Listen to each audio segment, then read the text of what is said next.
On this show, every day, well, Monday to Thursday, I talk about startups, founders, funding, scale, growth, and exits. Okay, so yesterday we talked about the holy grail, as I call it, of startup success, and that is product market fit.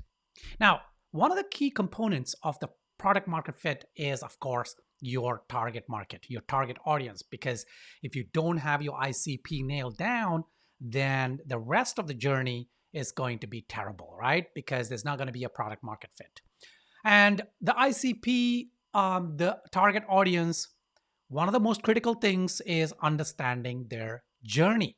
And that is today's topic, understanding and mapping your customer journey, right? So, customer journey. What is customer journey? You probably already know. So, I'm just going to go through it and try and work out some strategies for that, right? So, we'll dive deep into the world of customer journey, mapping and explore how to optimize touch points, enhance customer experiences, and drive the growth of your startup. First, you need to define your customer personas. And I keep saying this every time. If you haven't already done it, right now, you need to go and do this after, of course, this episode, right? After watching this, go back. I've done episodes in the past on how to create customer personas, how to use archetypes and things like that, right? So let's touch upon that again here. Define your customer personas. Identify your target audience segments. Look, target audience is not just a single homogeneous kind of demographic, right? It's more nuanced than that. It's you need to segment your target audience into different types of customer personas, avatars, based on the psychographics. And imagine almost like concentric circles, like a bullseye, right? So you got the core audience at the center. Then you have another circle beyond that of another set of audience, and then you have another, and so on, right? So you need to pay attention to that.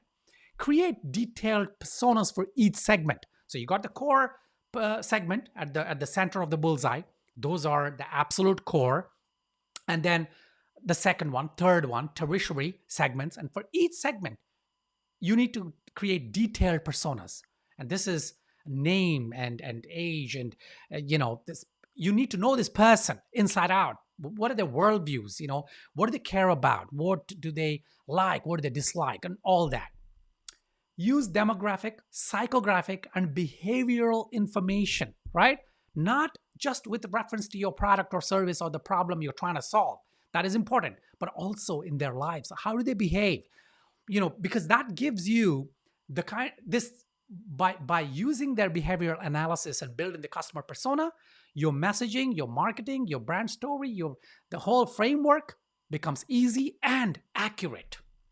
Okay, so map out customer touch points. So what is a customer journey, right? Identify every interaction point between your startup and customers. Notice I said every interaction point between your startup and customers. I didn't say your service or your product. No, because and here, startup is a brand, right? So your brand and your customers, everything. The reason is a lot of founders, a lot of startups, a lot of brands just map out that funnel that they have, and then the customers come into the funnel, and then they probably buy, and that's it, right? No, but your customers, your audience, come into contact with your startup and your brand in much more than just the selling process, right?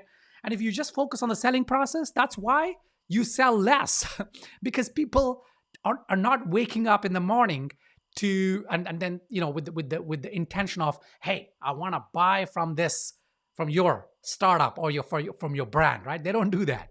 Okay, include pre-purchase, purchase, and post-purchase touch points.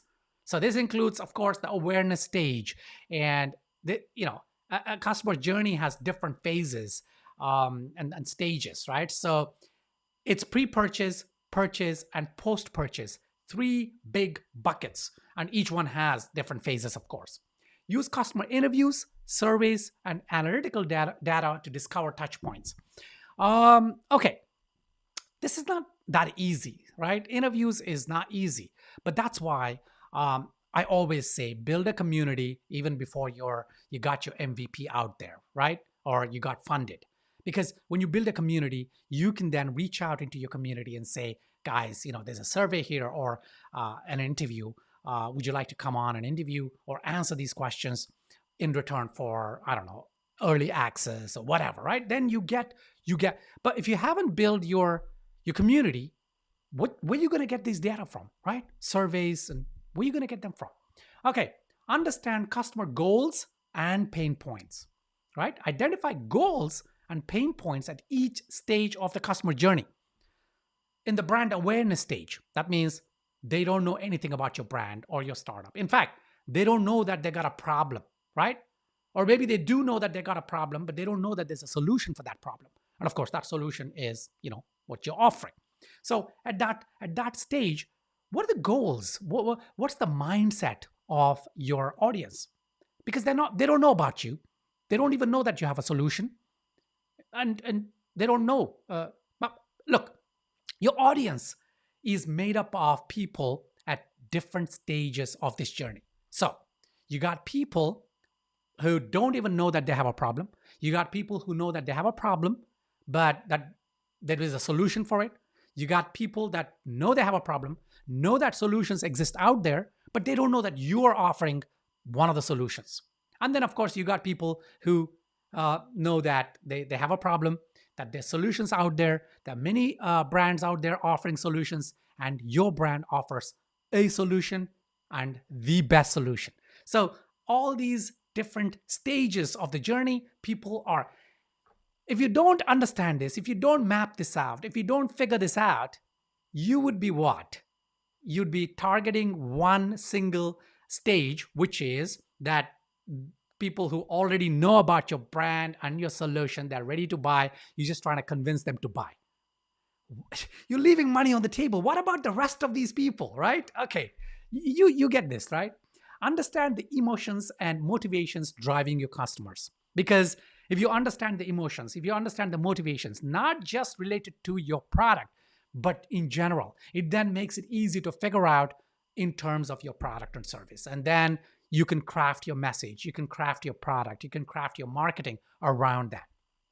Use customer feedback and data to pinpoint areas for improvement.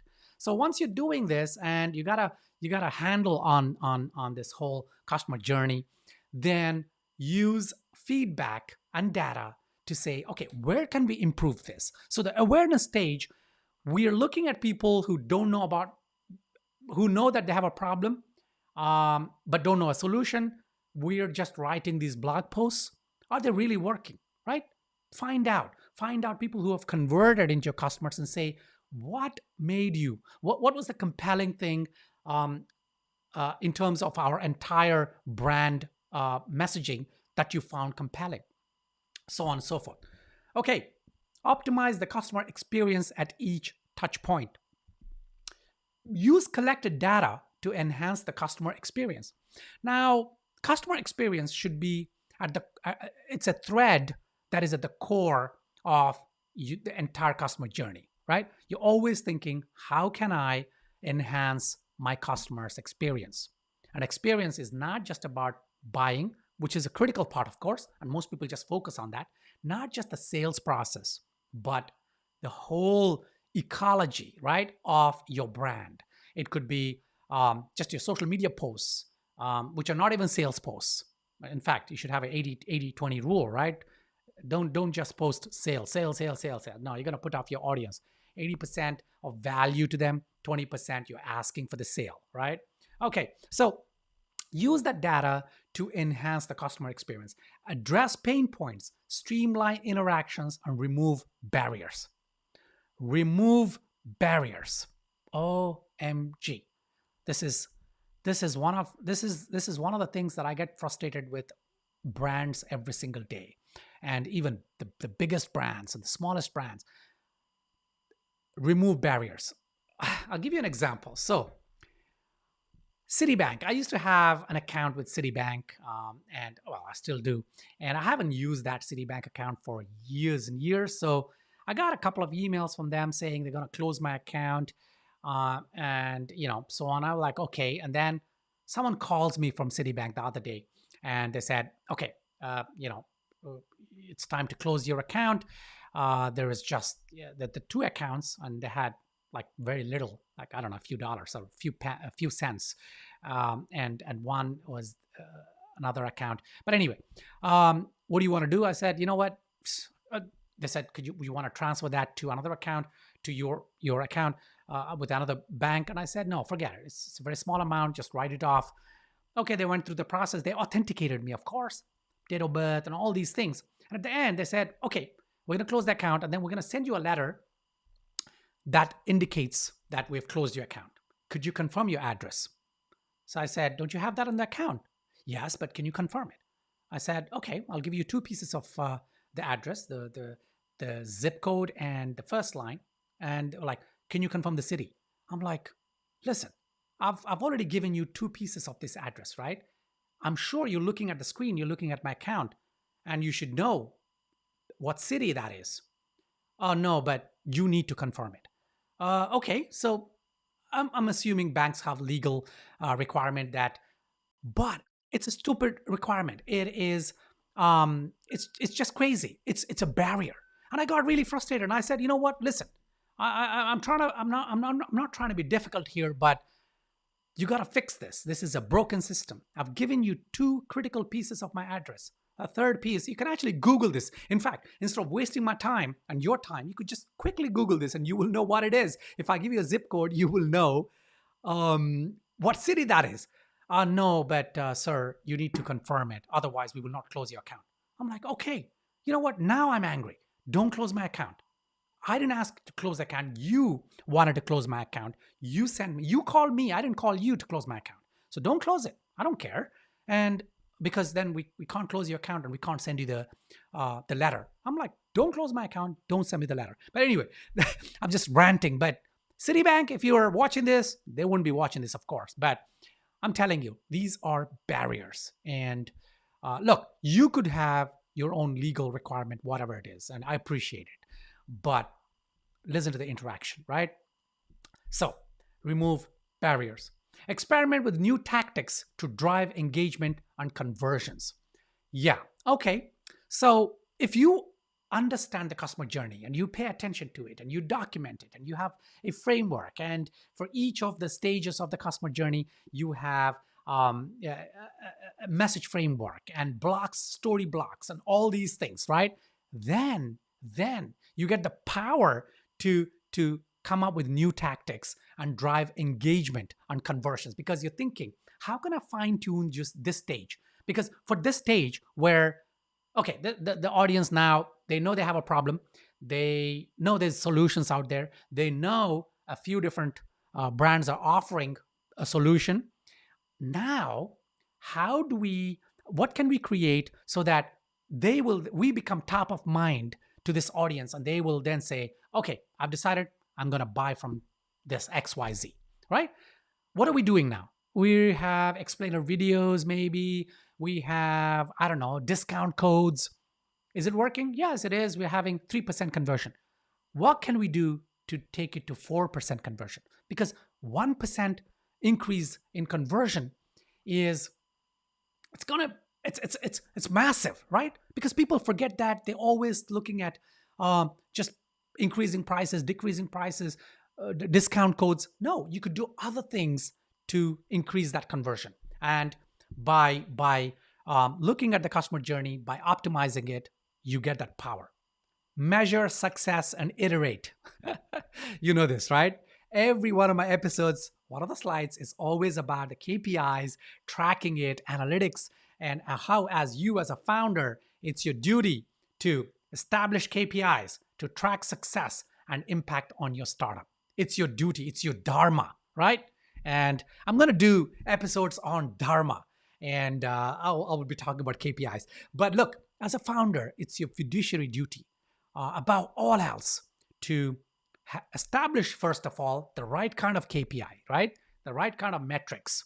And then on a weekly basis, on a daily basis, if possible, keep an eye on that and, what impact they're having.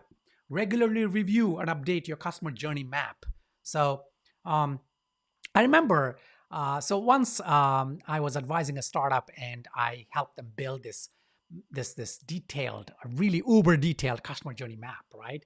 And then yeah, the engagement was over. They got funding, blah blah blah, and then they came back to me for something else, and it was there was a bottleneck that needed to be untangled, but they didn't know what was causing it. And so we started another engagement of advisory, and I was looking at it, and the first thing I said was, okay, on the customer journey back, if you remember, and I remember every single customer journey or brand strategy that I create for my clients, I have that ability. I wouldn't call it photographic memory because in some things I'm really bad, but in certain things, yeah, I remember every single one of these clients and the journey that I came up with. And so I said, look, I remember that we. So are you still doing that? They're like, yeah, I think we are. And I said, have you iterated your customer journey? Is it? They said, well, yeah, it's the same. I'm like, what? That was 3 years ago, and your revenue has increased this much, and you're doing well, but you're leaving money on the table by not iterating or working through the customer map. And we looked at it, and I was like flabbergasted. And it goes to show how people, yeah, they don't pay attention. Continuously iterate and improve based on data, feedback, and changing customer needs. Enough said. Leveraging customer journey mapping for funding. Oh, okay. Showcase your deep understanding of your customers to investors.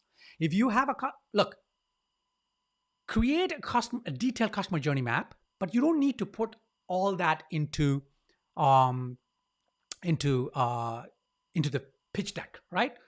What you need to do is create a simplified version of it that shows effectively to the investors that, hey, you've cracked the code on customer journey. Because if you've cracked the code on customer journey, investors know that they're going to be in safe hands. At least they can trust the product market fit that you're talking about. They can trust the projections, so on and so forth, right? Demonstrate how optimizing the customer journey supports growth and revenue generation. So in the customer journey map slide, you could say, you could pinpoint certain aspects of it and say, this is based on the current go-to-market strategy, right? GTM. But by optimizing it over 6 months, year, it's going to change the dynamic, which means the conversion rate on that customer journey would go up. And your investors are, that's it. They will stop at that, and they will pick up the phone or send you an email to say, listen, why don't we get on a Zoom call? Let's talk about this. Let's get our senior LP. LP is a limited partner, right? In funds and in VCs and all that. Let's get our LP to have a conversation with you. And if it's family offices in the Middle East, they'll say, you know what? We'll send you a ticket, a first class, business class. Why don't you fly over? Let's talk about this, right? Use data-driven insights to strengthen your pitch and investment potential. I cannot I cannot overemphasize the fact that this single thing, this customer journey, will really enable you to kind of strengthen your pitch and, of course, your investment potential, right? So that there is today's episode. And I love this topic. It's customer journey.